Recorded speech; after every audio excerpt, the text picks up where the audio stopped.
तो स्वागत है आप लोगों का फिर से एक नए वीडियो पे। तो आज के इस वीडियो पे हम लोग देखने वाले हैं जो आप लोगों का एग्जाम होगा 2027 का। तो इसके लिए हम लोग very very important viral question को देखने वाले हैं जो आपके एग्जाम में हर साल पूछा जाता है। तो वही सब क्वेश्चन को हम लोग देखने वाले हैं, इसलिए आप लोग इस वीडियो को बिना स्किप करके देखिए और अंत तक देखिए। तो चलो दोस्तों, हम लोग समय को नहीं गवाते हैं और वीडियो को स्टार्ट करते हैं। तो क्वेश्चन नंबर 1 में दिया गया है कि 1922 में मोहनजोदड़ो की खोज किसने की। तो मोहनजोदड़ो की खोज किसने किया था 1922 में?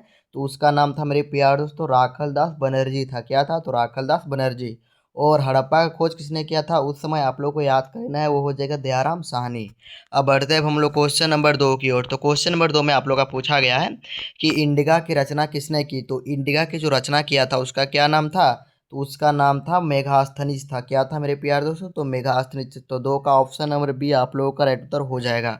अब हम लोग बढ़ते हैं क्वेश्चन नंबर 3 की ओर। तो क्वेश्चन नंबर 3 में आप लोग का पूछा गया है कि पुराणों की संख्या कितनी है। तो पुराणों की संख्या जो आप लोग का है वो 18 है। कितना है? तो 18।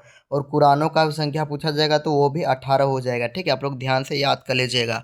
अब बढ़ते हैं अब हम लोग क्वेश्चन नंबर 4 की ओर। तो क्वेश्चन नंबर 4 में आप लोग का पूछा गया है कि 16 एक कुल की नीति का प्रतिपादन भारत में किसने किया। तो किसने किया था 16 एक कुल का प्रतिपादन भारत में?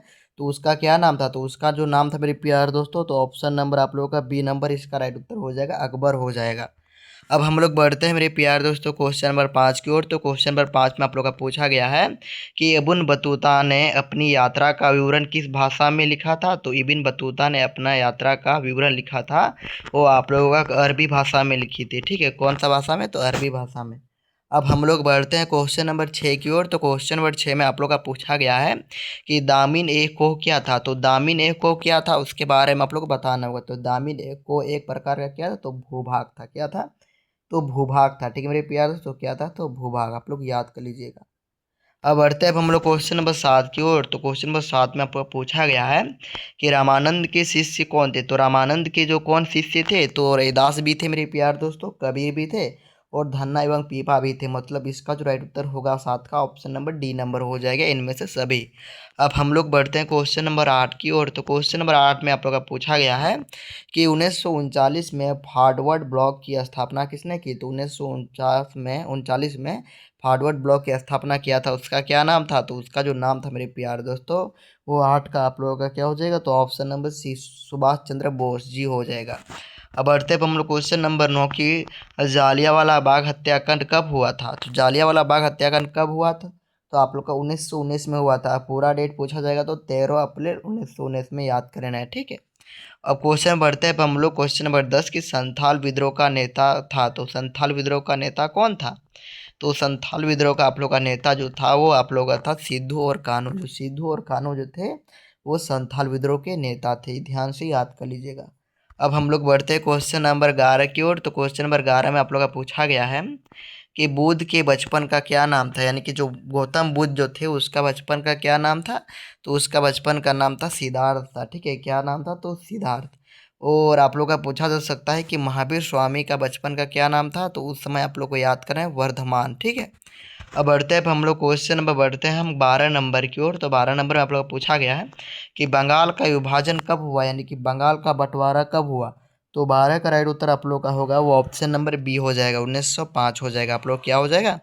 तो 1905 में हुआ था। अब बढ़ते क्वेश्चन नंबर 13 कि मुस्लिम लीग द्वारा मुक्ति दिवस कब मनाया गया। यानी कि मुस्लिम लीग द्वारा मुक्ति दिवस कब मनाया गया। तो ये आप लोग का मनाया गया था 22 दिसंबर 1939 को मनाया गया था। अब बढ़ते हैं अब हम लोग क्वेश्चन नंबर 14 नंबर की ओर। तो आप लोग का 14 नंबर में पूछा गया है कि किसका जन्म स्थान तलवंडी था। तो किसका जन्म स्थान तलवंडी में था? कबीर का था या गुरु नानक जी का था या रैदास का था? तो आप लोग का इसका जो राइट उत्तर होगा ऑप्शन नंबर बी हो जाएगा, नानक जी का था। ठीक है, यानी कि गुरु नानक जी का जन्म स्थान कहाँ था? तो तलवंडी था।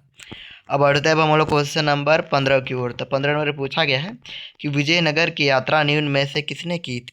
तो विजयनगर का जो यात्रा किया था किसने किया था? तो आप लोगों का निकोली कौंडी ने किया था। ठीक है, निकोली कौंडी ने। तो 15 का ऑप्शन नंबर सी आप लोगों का राइट उत्तर हो जाएगा। बढ़ते हैं अब हम लोग 17 नंबर की ओर। तो इसमें पूछा गया है कि असहयोग आंदोलन की शुरुआत किसने की। तो असहयोग आंदोलन की जो शुरुआत किया था उसका नाम था महात्मा गांधी जी थी। ठीक है, अब बढ़ते हैं अब हम लोग क्वेश्चन नंबर 17 कि महाभारत का युद्ध कितने दिनों तक चला। तो महाभारत का युद्ध चला था मेरे प्यार दोस्तों 18 दिनों तक। ठीक, और आप लोग प्लीज़ कमेंट में बताओ कि किसके किस के बीच चला था। ठीक है, अब बढ़ते हैं हम लोग क्वेश्चन नंबर 18 की ओर कि किस मुगल शासक ने हिंदुओं पर जजिया कर हटा दिया। मतलब जजिया का जो कर जो था उसको किसने हटा दिया था, किस मुगल शासक ने। तो उसका जो नाम जो था वो अकबर था। ठीक है, क्या नाम था, तो अकबर। बढ़ते 19 नंबर की ओर कि बीजक में किसका उपदेश संग्रहित है। तो बीजक में आप लोग का कबीर का हो जाएगा। ठीक है, तो कबीर का जो ये उपदेश संग्रहित है बीजक में। अब बढ़ते अब हम लोग 20 नंबर की ओर कि बुलंद दरवाजा कहाँ है। तो बुलंद दरवाजा जो है वो आप लोग कहाँ है, तो 20 का ऑप्शन नंबर आप लोगों का ए नंबर हो जाएगा। ठीक, ये जो फतेहपुर सिकरी है ना, तो वहाँ पर ही एक बुलंद दरवाजा है। ठीक है, बढ़ते अब हम लोग क्वेश्चन नंबर 21 कि भारतीय राष्ट्रीय कांग्रेस की स्थापना किस वर्ष में हुई। तो आप लोगों का जो हुआ था मेरे प्यार दोस्तों, वो आप लोगों का 1885 में हुआ था। ठीक है, तो 21 का आप लोगों का ऑप्शन नंबर बी हो जाएगा। ठीक, और इसके भारतीय राष्ट्र कांग्रेस के संस्थापक कौन थे, तो आप लोग को याद करना है, वो हो जाएगा ए ओ ह्यूम हो जाएगा। ठीक, और और बढ़ते अब हम लोग क्वेश्चन 22 की ओर कि संथाल विद्रोह किस वर्ष हुआ था। तो संथाल विद्रोह आप लोग का 1855 में हुआ था। और किसने किया था, तो सिद्धू और कान्हू दोनों भाई ने किया था। बढ़ते क्वेश्चन नंबर 23 कि भारत आने वाला प्रथम पुर्तगाली कौन था। यानी जो भारत में जो सबसे पहले कौन पुर्तगाली आया था उसका क्या नाम था। तो उसका जो नाम जो था वो वास्को डी गामा था। ठीक, और अमेरिका का खोज किसने किया था, तो कोलंबस। और भारत का खोज पूछा जाएगा तो कोलंबस नहीं होगा, वास्को डी गामा हो जाएगा। बढ़ते हैं 24 नंबर की ओर कि हड़प्पा किस युग की सभ्यता है। तो हड़प्पा जो है वो आप लोगों का कांस्य युग की सभ्यता है। बढ़ते हैं अब हम लोग 25 नंबर की ओर कि मुस्लिम लीग की स्थापना किस वर्ष हुई। तो मुस्लिम लीग की जो स्थापना जो हुआ था वो आप लोगों का किस वर्ष हुआ था, तो 1906 में हुआ था। ठीक है, कब हुआ था, 1906, यानी का ऑप्शन नंबर बी। अब बढ़ते क्वेश्चन नंबर 26 कि पाकिस्तान शब्द किसने दिया। मतलब पाकिस्तान जो है उसका शब्द किसने दिया था, तो उसका क्या नाम था जो पाकिस्तान शब्द दिया था उसका, तो चौधरी रहमत अली था। उसका क्या नाम था, तो चौधरी रहमत अली। ठीक, अब बढ़ते हैं हम लोग 27 नंबर की ओर कि भारत का प्रथम मुगल शासक कौन था। तो भारत का प्रथम मुगल शासक जो था वो आप लोगों का बाबर था। कौन था, तो बाबर आप लोगों का राइट उत्तर हो जाएगा। क्वेश्चन नंबर 28 कि गुप्त राजवंश के किस शासक को भारत का नेपोलियन कहा जाता है। तो भारत का नेपोलियन हम लोग कहते हैं समुद्रगुप्त जी को कहते हैं। ठीक है, अब बढ़ते हैं 29 नंबर की ओर। तो इसमें पूछा गया है कि अमुक्तमाल्यद नामक ग्रंथ के लेखक कौन है। तो इसका जो लेखक जो है वो नामक ग्रंथ एक ग्रंथ था। ठीक है, तो अमुक्तमाल्यद एक ग्रंथ है या एक किताब था। तो उसका लेखक कौन था, तो आप लोग का अच्छा वो कृष्णदेव राय जी था। क्वेश्चन बढ़ते हैं हम लोग 30 नंबर की ओर कि सिंधु सभ्यता का कौन सा स्थल मृतकों का टीला के रूप में व्याख्यात है। मतलब हम लोग किसको मृतकों का टीला के रूप में जानते हैं सिंधु घाटी में। ठीक, तो आप लोगों का हो जाएगा मोहनजोदड़ो को हम लोग मृतकों के टीला के नाम से भी जानते हैं। तो मेरे प्यार दोस्तों, आप लोगों को 2027 में अच्छा अंक लाना है, और इसी प्रकार आप लोगों को इसी प्रकार वीडियो आप लोग को देखने में अच्छा लग रहा है तो आप लोग ज़्यादा से ज़्यादा शेयर करें। ठीक है, और आप लोग कमेंट कीजिए, मैं आप लोग को इसी प्रकार अभी से पढ़ाना शुरू करा दूंगा ताकि आप लोगों का एग्जाम में 90 से ज़्यादा मार्क्स आ जाए। ठीक है मेरे प्यार दोस्तों, बस आप लोग सपोर्ट कीजिए। जय हिंद, वंदे मातरम।